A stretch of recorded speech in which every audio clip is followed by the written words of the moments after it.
Hi, everybody, and welcome to this week's broadcast of the Marin Symphony. I'm so happy and excited to welcome as my guest this week a longtime member of the cello section of the Marin Symphony, Beth Vandervennet.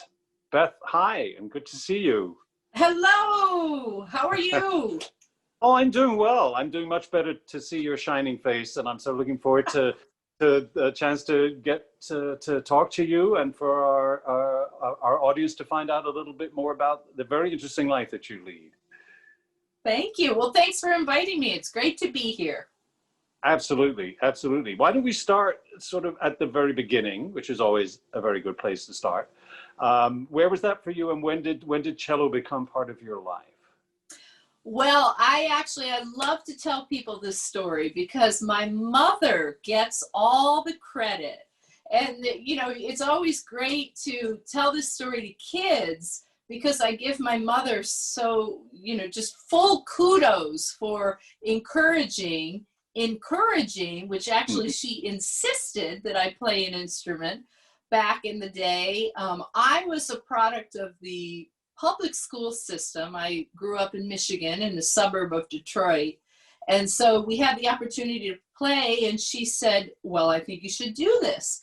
And then the funny way that I got assigned to the cello is my string teacher at the time, Mr. McIntyre, I was looking at the cello. All the other students were looking at the violin, and I was looking at that cello.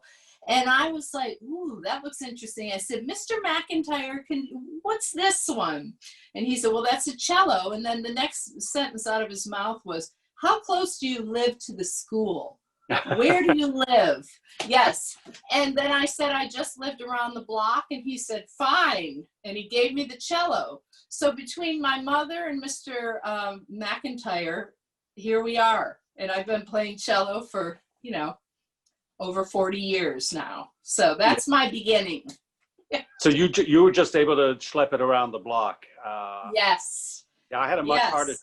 I had to take the bus in from outside of Edinburgh on a crowded, it wasn't even a school bus, it was a regular city bus. And on days where I had to schlep my cello in, I had that and my school books and sometimes my flute and piccolo. Okay, that didn't take up a whole lot of room, fair enough. But still, it was a pain in the butt actually. So, yes, you had a more challenging time. Oh, poor me. Yeah.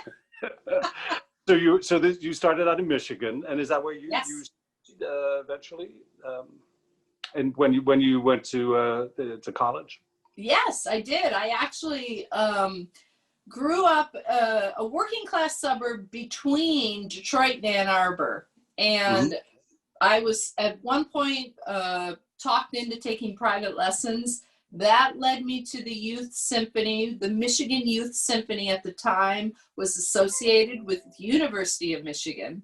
And so then I ended up getting a scholarship to go to the music program at University of Michigan. And so that's where I started. And then after that, I went to Carnegie Mellon University in Pittsburgh, Pennsylvania. And it's there that I really got turned on to the whole orchestral world because I studied with Anne Martindale Williams, who was principal of Pittsburgh Symphony. Right. Yeah. Right. And so she really, she just really woke. It's such a word. It's an overused word right now, but she really, I became woke to orchestral playing, which really before then I didn't know the intricacies of it. But when you're studying with someone who is that, well-versed in the orchestra world. Yeah. And then I eventually just found my way out here to live, exciting trip to the West Coast. I said, ooh, I think it's time to leave the Midwest.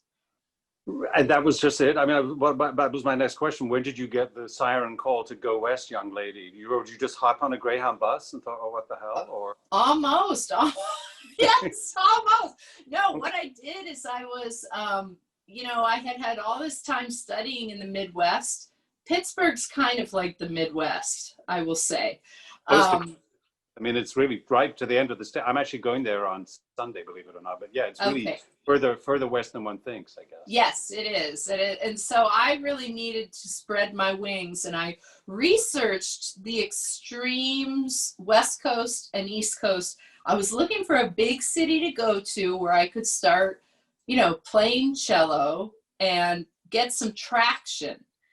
And I just felt like New York was too hard. I felt like Boston was too difficult from what my research was telling me. And I ended up in San Francisco.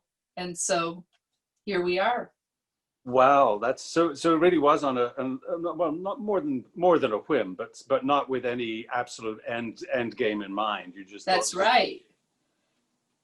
Fantastic. Yeah, I just moved out here and just started taking all the regional auditions. And the first one, I think the first couple were like Napa Symphony, Oakland Symphony, Fresno. And then I won Marin and then Santa Rosa. So I was really building. All the while I was taking bigger orchestral auditions, for bigger jobs. But, I'm still here. So I guess I didn't get any of those. Well, we are the lucky recipients of your artistry, I have to say, as well as you mentioned, you're also playing the Oakland Symphony and the Santa Rosa Symphony. Right. But I know that for you, a real passion and something I would love to talk to you about is education, because you have clearly a natural infectious enthusiasm for communicating your love for music. And you are involved in a very wonderful program, the acronym of which is MUSE, for the Oakland East Bay Symphony. Would you tell us a little bit about that? Yes. So MUSE stands for Music for Excellence. And I became involved, once I became a member of the cello section, I became involved in a program where we collaborate. Members of the orchestra go into the Oakland Unified School District, and we are teaching artist mentors in the different music programs throughout the city. And I've been doing that for, quite a few years now, shortly after I arrived in one position. So probably over 20 years, I've been a mentor. And about 10 years ago, I stepped up to be the coordinator of the program.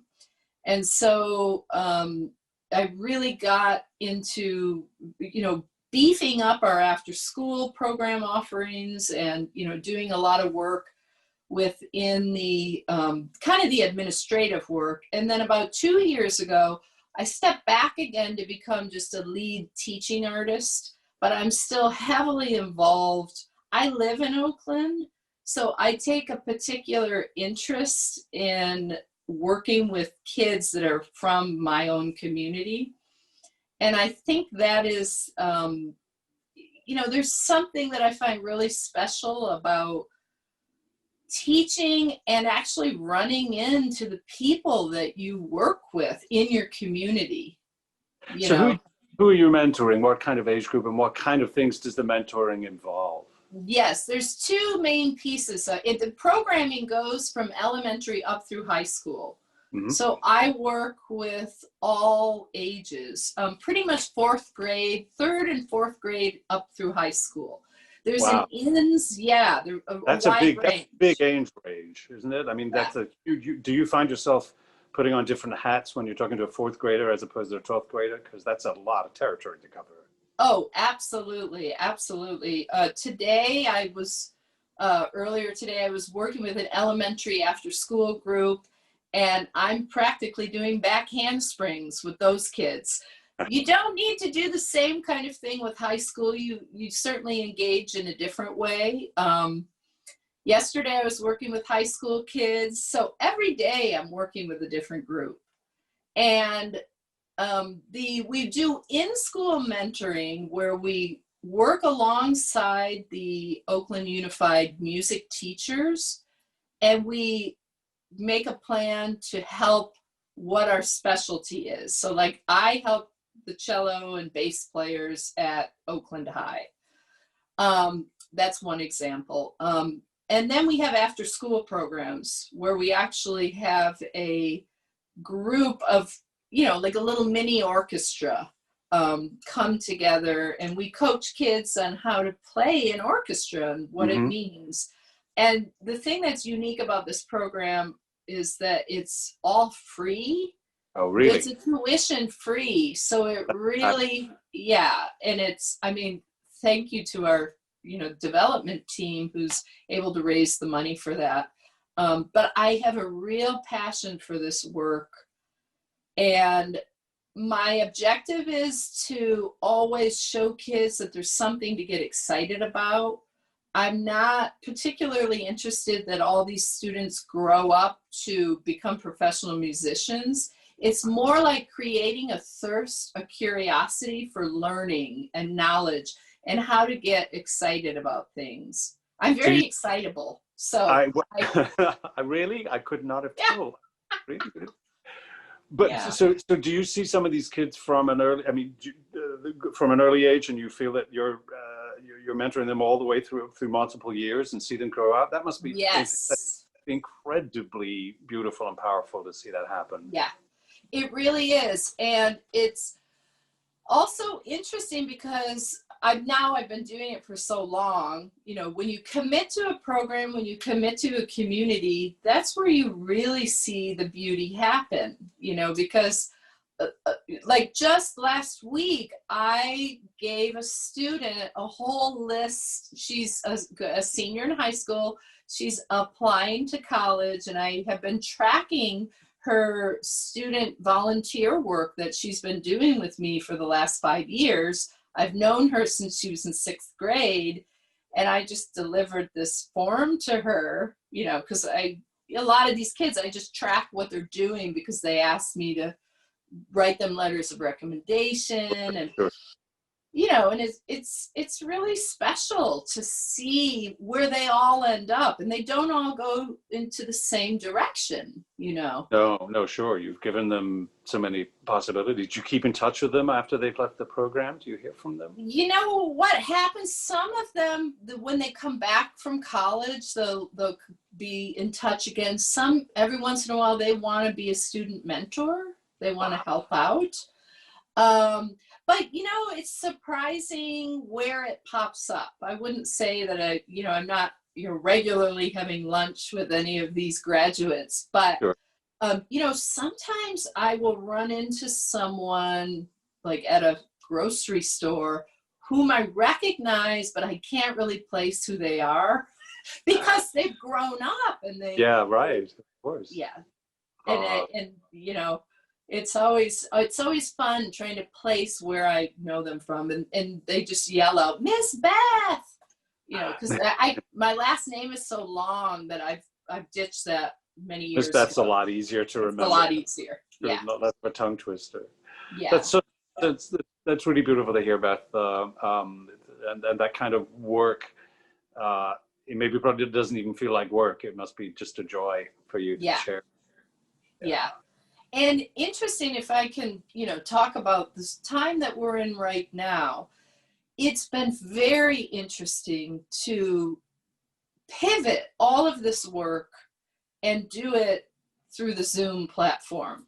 That has been a tall mountain to climb. There have been some beautiful things that have actually come through this way of doing it through Zoom. In some regards, I almost have more access to some kids who wouldn't always be able to participate in an after-school program, let's say.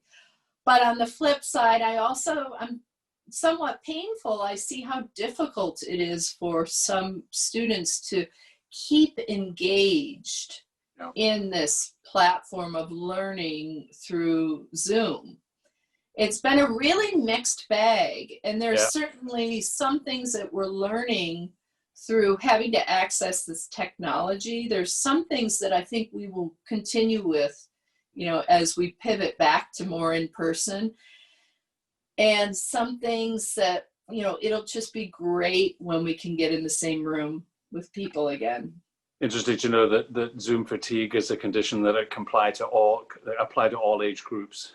Yes, yes, it does. Yeah, Though yeah. I have to say, in no way is it applying to me right now, as Oh, I'm good. loving to chat with you. I'm not in the least bit fatigued. I think we could talk for so many more minutes. But I do have one other thing I'd like to ask you about is that, and that is your membership in a couple of other unusual chamber ensembles. One of which I think has the most cool name for a quartet that I've ever heard in my life. And that is Squid Inc. That is INC. Tell us about Squid Inc, would you? Yes. Well, when I moved out to the Bay Area many years ago, one of the things that I really wanted to do was take the string playing and experiment with other kinds of music. And so through the years, I've always been so interested to dip my toes into other genres. And the Squid Inc. is a group that was actually started by our lovely friend and colleague, Darcy Rint, viola player. And she and I have known each other for a very long time. And it is a string quartet where we take popular music and infuse it with classical music to do, I mean, some people call that genre classical crossover. I mean, we could certainly call it that. And we have had a great time doing all sorts of fun arrangements that are really great arrangements of music. Yeah. And I was going to say, I don't know if you've spoken to Darcy. Did she ever admit to you what SQUID stands for? I think she may have mentioned it, but remind me if you can. I will remind you. It means string quartet in denial. That's right. Yeah. Well, that's what it means to me. I mean, Yeah. you could also say string quartet in demand. I don't know. It depends. That sounds a little more circumspect, perhaps. Well, you must please do, since you have this opportunity. Now's the chance to give a plug for the website. Oh yes, yes, Squidding Strings, yes.com, and we've got a great album that we put together that's on that, and as well, we also have some great videos that we've made. We had a concert. Our last concert, well, it was supposed to be, I think, 2 days ago. We're not concertizing right now. November 9th, we were supposed to have a concert the other day. Obviously, as so many of us are in our live concerts are postponed, but we certainly have our album and videos that are out there. Well, yeah. That's cool. So Squid Inc. What was it? I think it's Squid Strings. Now I think so. Or is it Squid Inc. Quartet? Uh-oh. Well, look them all up. I was going to say, just go to Ms. Google and she'll take you there. Yes. Beth, this is so much fun. I've had such a blast talking to you. Really terrific. Thank you so much for sharing all these wonderful details of your life and your background. It's really terrific. Great. Well, thank you so much for inviting me. It's great to see you. And I cannot wait till we can be in the same room making music together again. Absolutely. It can't come too soon. But in the meantime, and to give you a big hug, but in the meantime, big zoom to you. And take care of yourself and be well. Thank you. Thanks Bye. again. Bye.